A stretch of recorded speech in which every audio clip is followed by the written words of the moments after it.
അഫ്ഗാനിസ്ഥാനിൽ അമേരിക്ക നടത്തിയ ഭീകരമായ ആക്രമണത്തിന് ഒരിക്കൽ അമേരിക്ക വിചാരണ ചെയ്യപ്പെടും, ഒരു സംശയവും വേണ്ട.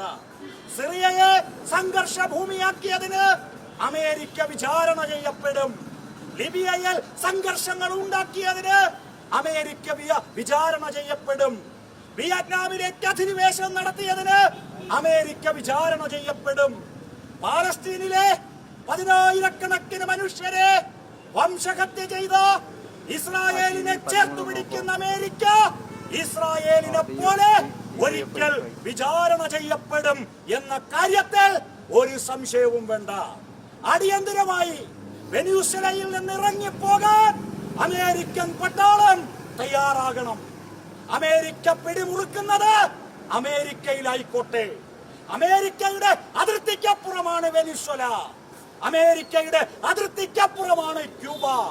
അമേരിക്കയുടെ അതിർത്തിക്കപ്പുറമുള്ള രാഷ്ട്രങ്ങളിലേക്ക് കടന്നു കയറാൻ അമേരിക്കയ്ക്ക് അധികാരമില്ല. മിസ്റ്റർ ട്രംപ്, നിങ്ങൾക്ക് നാണമുണ്ടോ എന്ന് ഞങ്ങൾ ചോദിക്കുന്നില്ല. നിങ്ങൾക്ക് അന്തസ്സുണ്ടോ എന്ന് ഞങ്ങൾ ചോദിക്കുന്നില്ല. നിങ്ങൾ ജനാധിപത്യത്തെ അംഗീകരിക്കുമോ എന്ന് ഞങ്ങൾ ചോദിക്കുന്നില്ല. യുണൈറ്റഡ് നേഷൻസ് ഓർഗനൈസേഷൻ എവിടെയാ? പ്രിയപ്പെട്ട UN ജനറൽ സെക്രട്ടറിയോട് ഞങ്ങൾ ആവശ്യപ്പെടുന്നു, UNOയിൽ അതിശക്തമായ നിലപാട് അമേരിക്കക്കെതിരെ സ്വീകരിക്കണം. UN ഒന്നുകൊണ്ടും പുറകോട്ട് പോകേണ്ടതില്ല. മാനവരാശി, ലോകത്തെ മുഴുവൻ രാഷ്ട്രങ്ങളിലെയും മനുഷ്യത്വമുള്ള മനുഷ്യർ, അമേരിക്കയിലെ തന്നെ മനുഷ്യർ, നല്ലവരായ മനുഷ്യർ ട്രംപിനെതിരാണ്. ഒന്ന് നുള്ളി നോവിച്ചുകൊണ്ട്, ഒന്ന് വേദനിപ്പിച്ചുകൊണ്ട് മറ്റൊരു രാഷ്ട്രത്തിലേക്ക് കടന്നു കയറുന്ന ഈ ട്രംപ് വിചാരണ ചെയ്യപ്പെടണം. അർഹമായ ശിക്ഷ ട്രംപിന് കിട്ടിയേ മതിയാകൂ എന്ന് ഞങ്ങൾ ഓർമ്മിപ്പിക്കുന്നു.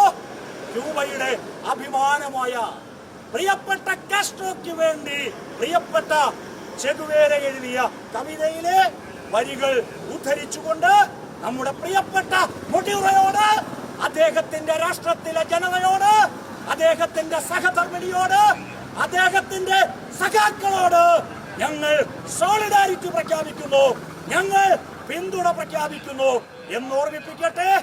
പ്രിയപ്പെട്ട കവിത കാസ്ട്രോയ്ക്ക് വേണ്ടി എഴുതിയ ചെഗുവേരയുടെ കവിത.